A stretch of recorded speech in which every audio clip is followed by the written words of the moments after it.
He humiliated her in front of the entire office and fired her, calling it a hiring mistake. Only a few days later, he sees her again, but not in the same place. Now, her word will decide whether he stays with the company. Subscribe so you don't miss new stories. Write in the comments what city you're from. The elevator opened with a soft chime, releasing a few sharply dressed employees into the open-plan workspace of Revell and Hunt's headquarters. Nestled in the heart of Manhattan's business district, the building was a towering monolith of mirrored glass and polished steel, a symbol of power and prestige in a world that thrived on appearances. From the gleaming floors to the minimalist design of its offices, everything about Revell and Hunt projected excellence. But underneath the surface polish, something colder ran through the veins of the company, an unspoken hierarchy that went beyond titles and performance. Naomi Walker stepped out of the elevator quietly, her heels soundless on the marble floor. She wore a tailored navy blue blouse tucked into a charcoal gray skirt, her natural curls pulled back into a neat bun. She didn't dress to impress, she dressed to disappear. There was something precise in her movements, a deliberate economy of presence, as though she understood the weight of each glance she might attract and did everything possible to deflect it. Her desk was tucked into the corner of the Strategy Development Department, a department she had worked hard to join. It wasn't easy getting through the recruitment process. Revell and Hunt prided itself on only selecting the best, and the competition was brutal. Naomi's academic record had been spotless. She had graduated near the top of her class in business analytics and held 2 prestigious internships under her belt. But she knew that, for some, that would never be enough. Her name, her skin, the way she spoke, all of it formed the silent test she had to pass every day. Across the office, the sound of sharp footsteps echoed louder than necessary. Jonathan Marks had arrived. He didn't greet anyone. He never did. At 43, he held one of the most influential non-executive positions in the company, and he moved with the unconscious confidence of a man who had never needed to prove himself. His suit was always a crisp navy, his shirts white and perfectly pressed, and his shoes polished to a military shine. His gaze scanned the office, dismissive and predatory at once, as if he were constantly assessing who belonged and who didn't. He barely looked at Naomi as he passed her desk. He rarely did, except when there was something he could correct. "Walker," he said one day, stopping beside her without looking down, "try not to drown the next report in unnecessary adjectives. I want clarity, not poetry." Naomi looked up, blinking once. She hadn't used adjectives beyond what the report's framework required. "Understood," she said calmly, returning her gaze to the spreadsheet before her. He lingered a second too long before walking away, lips curled into something that wasn't quite a smile. Naomi had dealt with men like Jonathan before. Men who believed in metrics and meritocracy, unless the results came from someone they didn't expect. She kept her head down, kept producing high-quality work, and refused to let his subtle barbs make their way under her skin.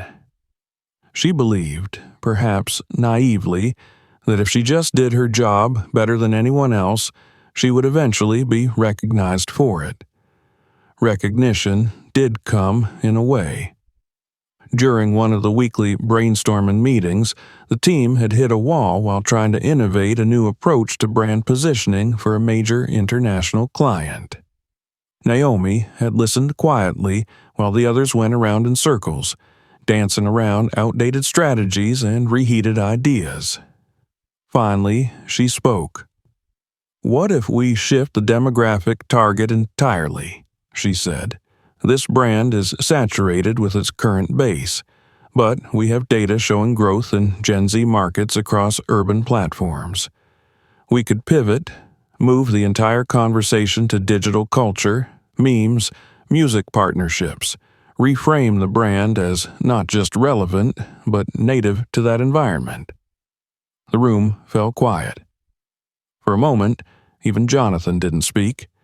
Then he blinked, looked at her, and said nothing. He moved the conversation along without acknowledging her contribution. The meeting ended shortly after. 3 days later, Jonathan presented the exact same idea to the executive board as part of his new strategy initiative. Naomi sat at the back of the room as he delivered it with confidence and charisma, attaching charts and metrics that she herself had pulled. No one in the room questioned the authorship. One junior associate glanced at Naomi and then looked quickly away. She remained composed, though her hands, hidden under the table, were clenched tight. She said nothing afterward. There was nothing to say. The theft of intellectual contribution wasn't new in corporate culture, but this one stung more deeply than usual. It wasn't just the erasure.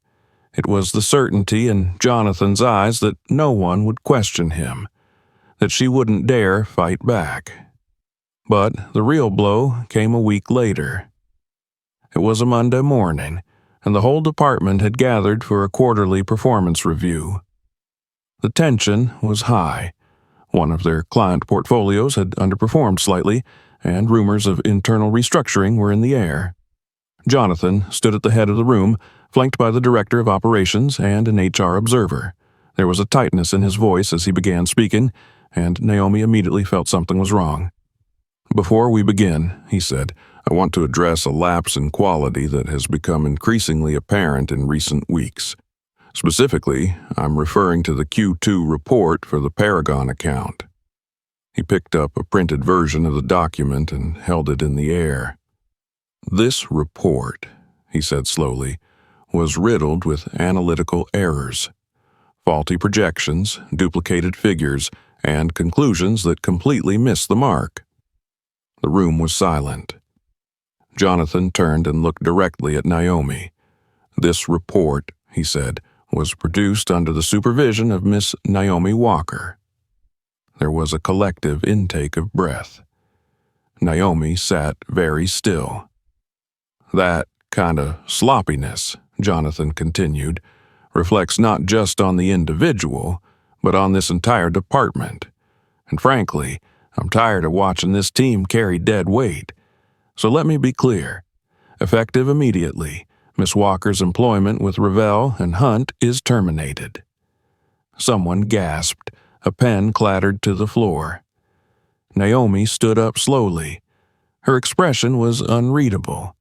She didn't cry. She didn't argue. She gathered her notebook, placed it gently into her leather bag, and straightened her posture. Her eyes met Jonathan's. She held his gaze for several seconds, not with hate, but with something quieter, stronger. And then she turned and walked out. No one said a word. No one stood up. Only after the door had closed did someone murmur, "She didn't deserve that." In the hallway, Naomi walked calmly to the elevator. Her chest felt hollow, but her steps were firm. She had known this moment might come. Still, the cruelty of it, the deliberate spectacle, left a chill in her bones. As she stepped into the elevator and the doors closed, she allowed herself a single moment to breathe. She looked at her reflection in the mirror-lined walls. The woman staring back wasn't defeated. Her eyes were clear, her spine straight. Her voice, when it came, was a whisper, but filled with steel. "I'll be back," she said softly, but not as a secretary. Somewhere behind her, Jonathan Marks leaned against the boardroom table, basking in the silence he had imposed on the room. He believed he had won, that he had made a point, but he had just made the most consequential mistake of his career. And the woman he thought he had erased was already on her way to rewrite the rules. The hours following Naomi's departure passed with an uneasy stillness. Though the office maintained its usual rhythm, calls being answered, emails flying back and forth, deadlines being met, there was a subtle difference in the air.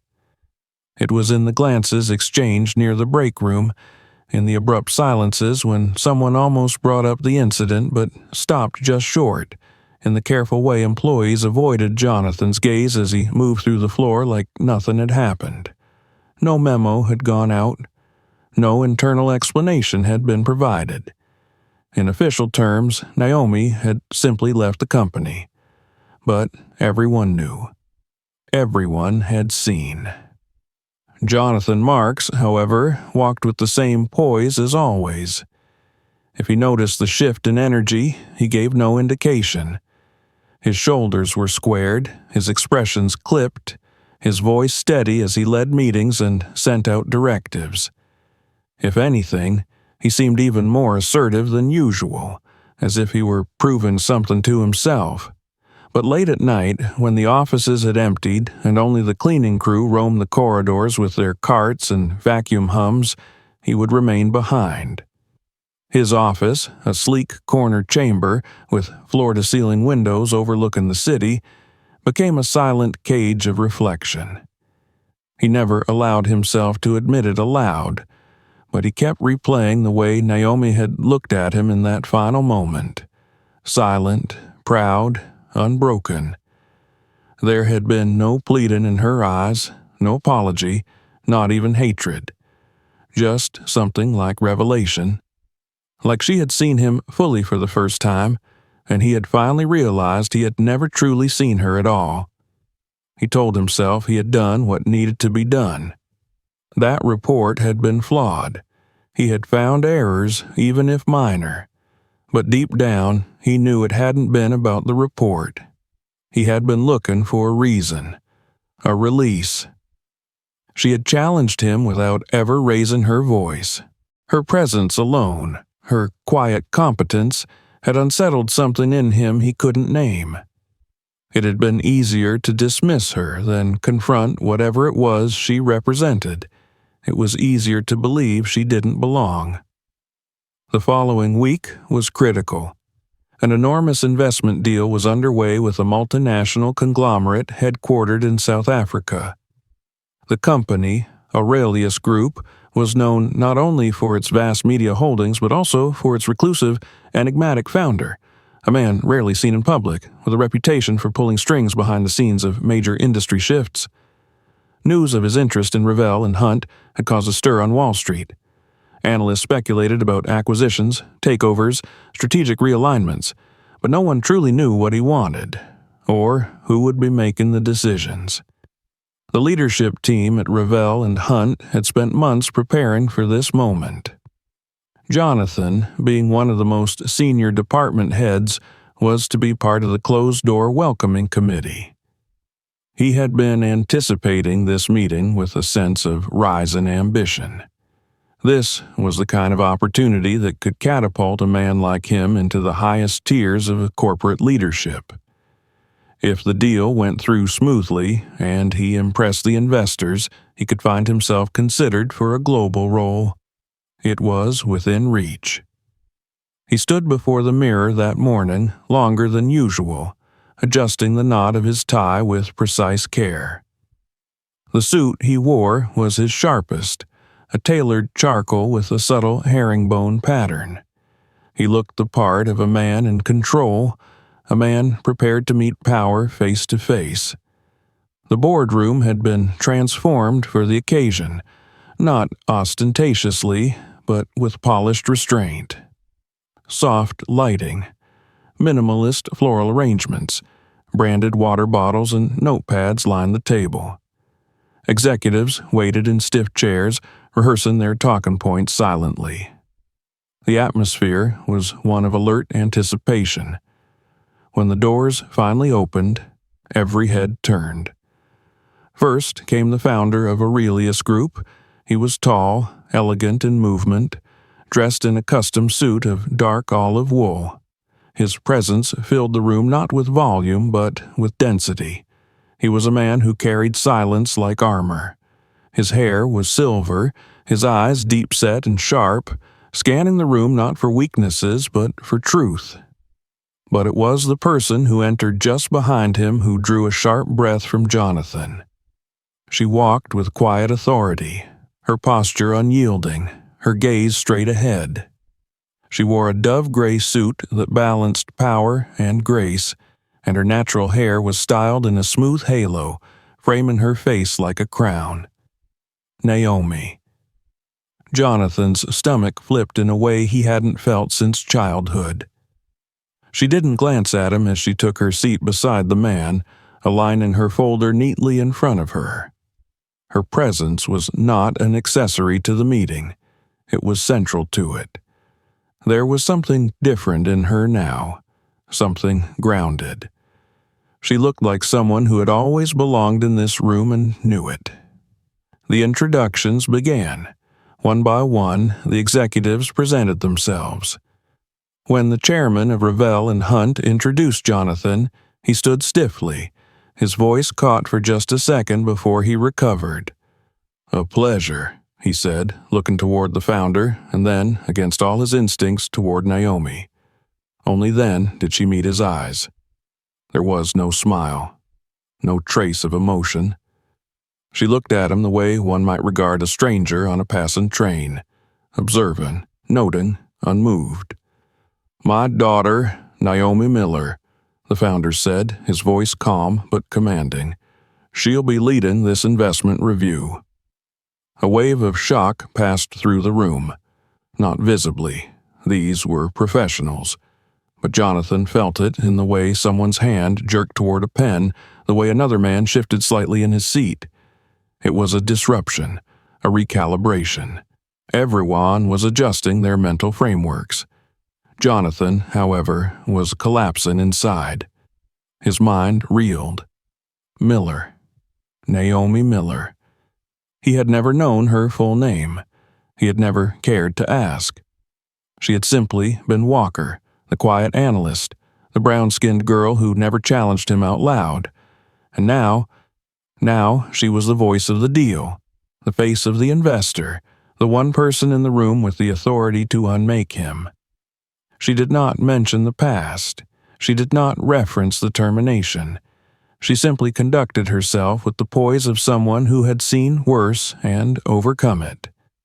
Throughout the meeting, she asked direct, insightful questions. She listened intently. She deferred to her father only when protocol required it. Her command of the material was flawless. Jonathan could barely hear the rest of the presentations. His vision tunneled, his focus fraying with each passing second. He felt the sweat collect beneath his collar, the edge of his cuff digging into his wrist. The meeting ended after 2 hours. The room rose. Hands were shaken. Smiles were exchanged. Naomi offered polite nods, said little, and moved with her father toward the exit. As they passed Jonathan's seat, she paused for the briefest moment. He rose, unsure what to say, whether to apologize, to grovel, to pretend, but she said nothing. Just as she reached the door, she looked back at him, not with triumph, not with vengeance, but with the quiet certainty of someone who had returned, not to settle scores, but to make her presence undeniable. "You never asked for my full name," she said softly. "Did you?" And then she was gone. Jonathan remained in the room long after everyone else had left. The chairs sat empty. The filtered light through the high windows cast shadows that moved like time itself. He sat heavily in his chair, feeling the weight of something irreversible settle onto his shoulders.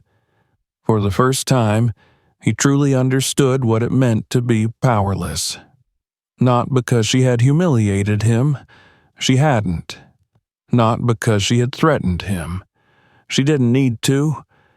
It was because she had said nothing, and in that silence she had held a mirror to him, one he could no longer avoid. and in that reflection he saw what he had always refused to admit.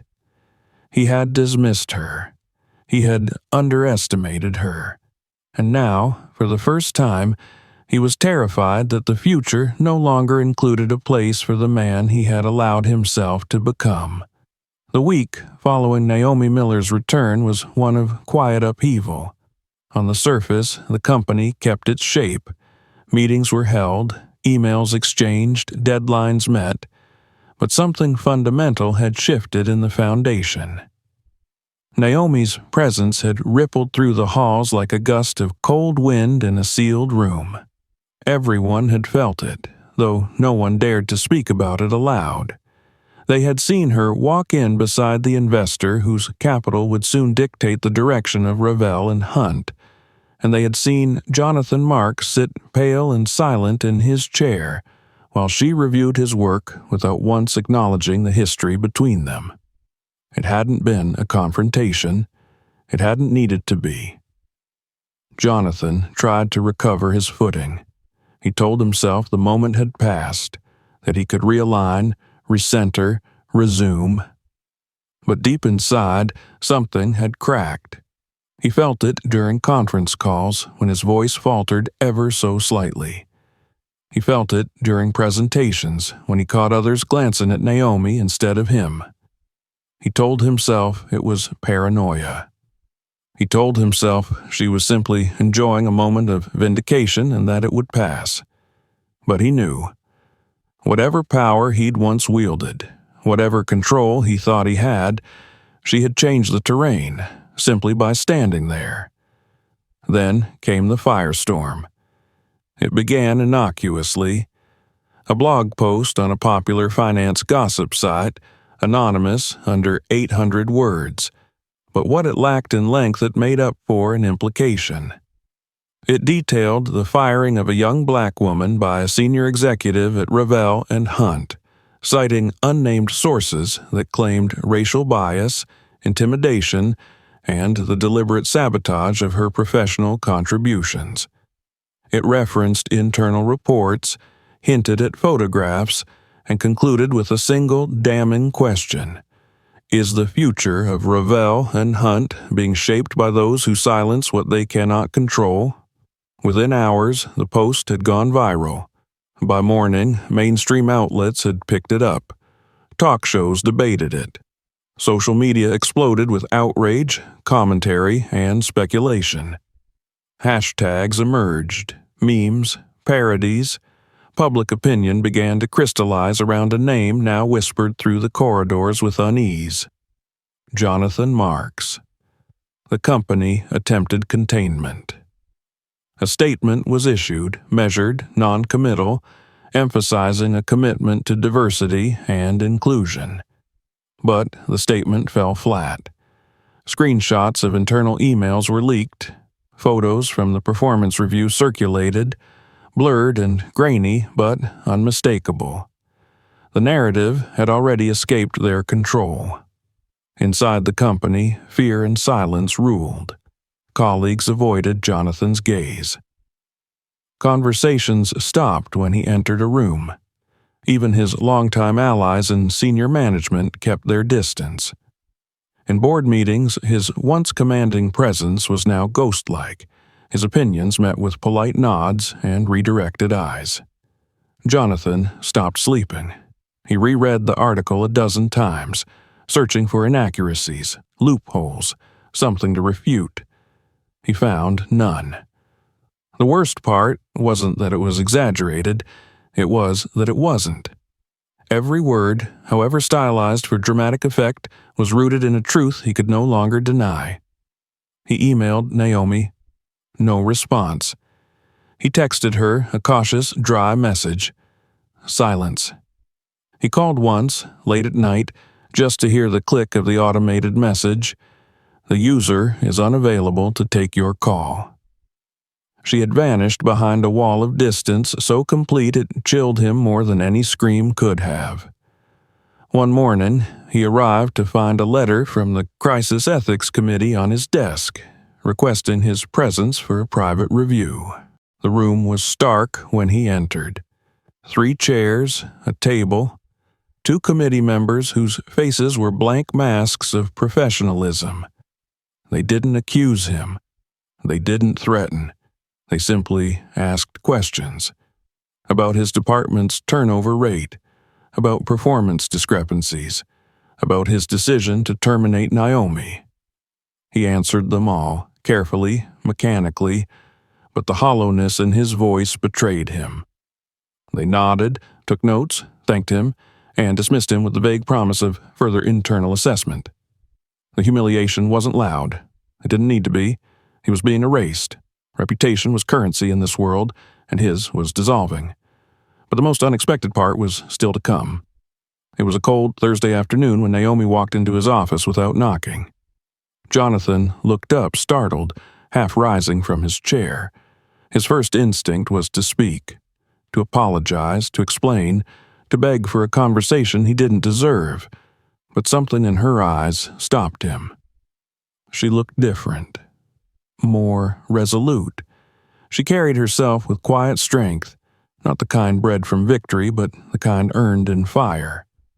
She placed a small black flash drive on his desk. "This," she said, "is a recording." He stared at it, unmoving. "A meeting between 2 Zeta Capital executives," she continued, "discussing how to manufacture a scandal around you, to tank your reputation, drive your influence down before the merger. You weren't the only target. They aimed at the company, at my father's interest." Jonathan said nothing. His throat was tight. "I got it through a friend in cybersecurity. It's real. It proves what they did." He finally found his voice. "Why are you giving this to me?" She looked at him then, and her expression held no pity, no warmth, but also no hatred. "Because I believe in justice," she said. "Not for you, but for the truth." She turned to leave. "Naomi," he started, but her hand had already touched the door. She didn't look back. "Don't say my name like you ever knew who I was." The door clicked softly behind her. Jonathan remained seated, staring at the flash drive. He didn't touch it, not immediately. It sat there, small and unassuming, yet impossibly heavy. Proof, salvation, but more than that, judgment. He had built a career on calculated power, on reading people, controlling narratives, and yet he had missed her entirely. Not just her name or her position. He had missed her humanity. Now she had returned not with vengeance, but with integrity. She had chosen not to bury him, though she could have. She had chosen not to lie, though the world already had. That night, Jonathan didn't go home. He stayed in the office, lights dim, staring out at the glittering skyline as the city pulsed beneath him. Once it had felt like a kingdom. Now it felt like glass underfoot. He replayed the timeline of their interaction in his mind.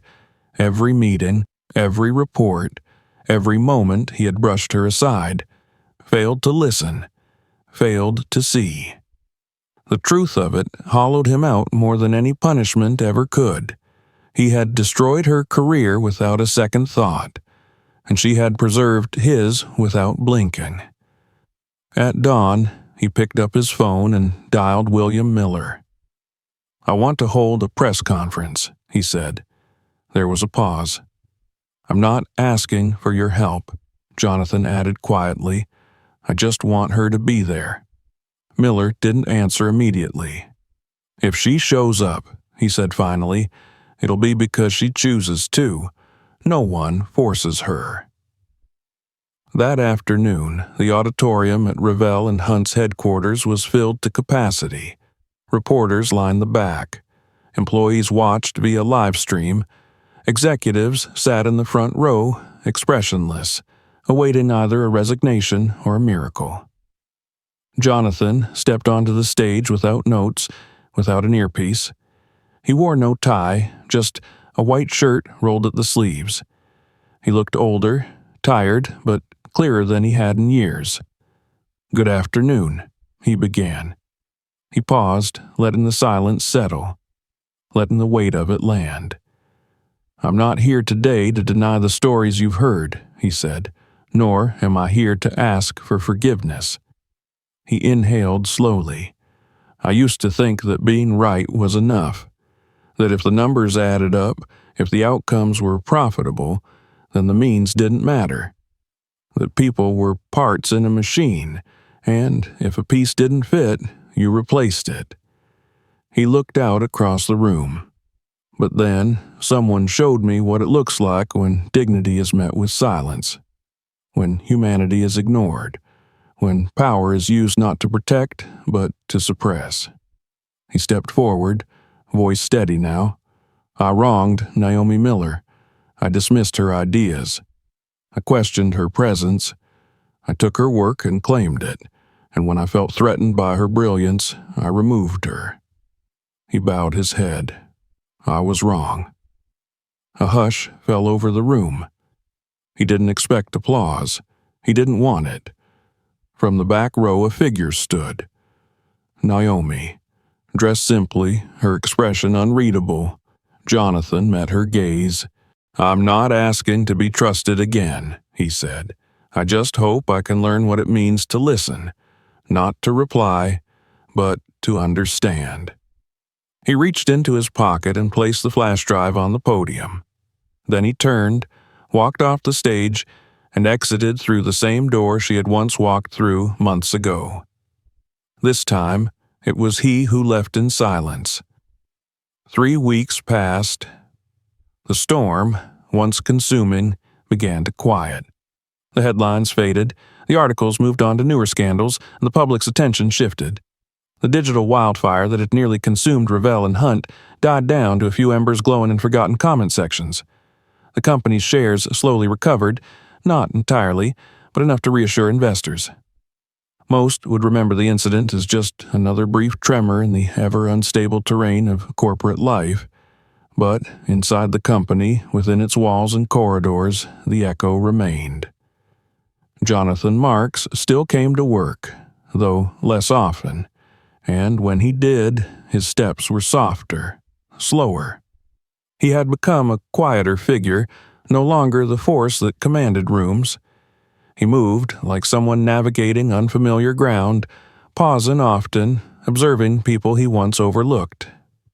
There was no sudden transformation, no instant redemption. Just a man learning how little he had known of the world he had ruled for so long.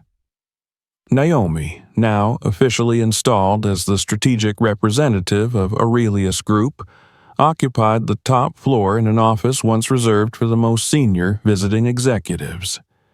No one questioned her presence anymore. The same people who once dismissed her now deferred to her, though she neither demanded obedience nor invited closeness. She was not vindictive, she was exacting. She made decisions with clarity and precision, never raising her voice, never needing to. Her authority came from something deeper than position. It came from having walked through fire and never having lost her core. The announcement of her appointment had sent its own tremors through the company. When William Miller declared her the sole custodian of the Aurelius stake in Revell and Hunt, the news was not delivered with ceremony, but with surgical impact. The board had no choice but to approve. Investors couldn't protest. Naomi was no longer someone you tried to impress. She was someone you answered to. On the day of the announcement, she took the stage in a press room filled with analysts, partners, and press. She stood before the microphone in a black suit tailored to elegance and restraint. Her posture was perfect, her hands still, her expression calm. She didn't look to the cameras. She looked into the room, into the eyes of those who had watched her fall. "When you're treated unfairly," she said, "you have 2 choices, stay silent or stand up." She paused long enough for the silence to deepen. "Today, I choose to stand up, not for revenge, but for change." The audience sat still. not out of discomfort, but out of understanding. "I'm not here to dismantle anyone," she continued. "I'm here to remind those who assign value based on titles and appearances that the world has moved on." Some glanced at Jonathan in the front row. He didn't flinch. He didn't look away. He sat still, his face calm, his eyes tired. But unlike before, he was listening. "Forgiveness doesn't mean forgetting," Naomi said. "Forgiveness means refusing to let pain decide your choices." She turned her gaze toward him then. Not soft, not hard, measured, like a verdict not of punishment, but of truth. "I return not as someone wounded," she said, "but as someone who knows her worth and will never again allow anyone to diminish it." She stepped down without further words. The applause began slowly, hesitantly, then built in quiet waves. It wasn't celebration. It was respect. Jonathan did not clap. He didn't rise. He didn't speak. But he watched her walk past him with the grace of someone who had won not through force, but through refusal to bend. As she passed, her shoulder brushing his, she tilted her head slightly. "This time," she said softly, "you don't need to apologize. Just don't repeat it." And then she moved on without looking back. The following week, the company returned to a rhythm that resembled normalcy, though the definition of that word had changed for many. Naomi became a part of the structure not by imposition, but by presence. She did not fire anyone. She did not demand public loyalty. Her standards were high, her expectations clear. She held herself to the same level she asked of others. Jonathan continued his work from a smaller office on the 20th floor. The corner office had been reassigned. He didn't protest. He hadn't expected to keep it. He kept his head down, stayed out of sight, and focused on the few projects still under his domain. Rumors swirled about his eventual departure, but he neither confirmed nor denied them. He came in early, left late, and said little. Late one Friday, well after most of the building had emptied, a knock sounded on the glass wall of Naomi's office. She looked up. Jonathan stood there, not in a suit, but in a simple shirt with the sleeves rolled up. He held a brown paper bag in his hand. She said nothing as he entered. He walked slowly, placing the bag on the edge of her desk with careful precision. "Peppermint tea and flaxseed cookies," he said. "I remembered you mentioned them once, after a bad day." She studied him for a long moment. There was no visible reaction. "I'm not here to ask for anything," he said quietly. If you'd allow it, I'd like to start over, from the beginning." She didn't reply immediately. She rose from her chair, walked to the edge of the room, and looked out over the city. The skyline shimmered in the distance, 1,000 stories unfolding in light. After a long silence, she turned back to him. "From the beginning," she echoed. Her voice was calm, almost detached, like she was weighing not his words, but their implications. She walked to her desk, opened the bag, and took out the tea and the cookies. She held them in her hands for a moment, then looked at him not with forgiveness, not with animosity, with something quieter, something that said, "I see you. I haven't forgotten, but I'm willing to wait and see." "Then tell me," she said finally, her tone cool and even, "which position are you applying for?" Jonathan blinked. There was a pause, and then, slowly, a faint smile touched his lips, not of victory, but of understanding, of humility. He didn't answer. He knew he didn't need to. Not yet. Naomi stepped towards the door, tea in one hand, cookies in the other. As she passed him, she paused just long enough for her voice to reach him like a final note. "This time, learn to listen," she said, not to reply, but to understand. And then she was gone. The office remained still in her absence. Jonathan stood alone in the soft hum of electronics and distant traffic, the scent of peppermint slowly unfolding in the air. He didn't move for a long time. He simply stood, breathing it in. He didn't know what the future held. He didn't know whether he would stay or leave, succeed or fade. But for the first time in his career, he understood something fundamental. Not every ending is a loss. Some endings are simply the space where something more honest begins. And sometimes the greatest gift you can receive isn't forgiveness. It's a chance to earn what comes next. If this story resonated with you, make sure to subscribe for more. Check out the next video, and don't forget to share this one with someone who needs to hear it.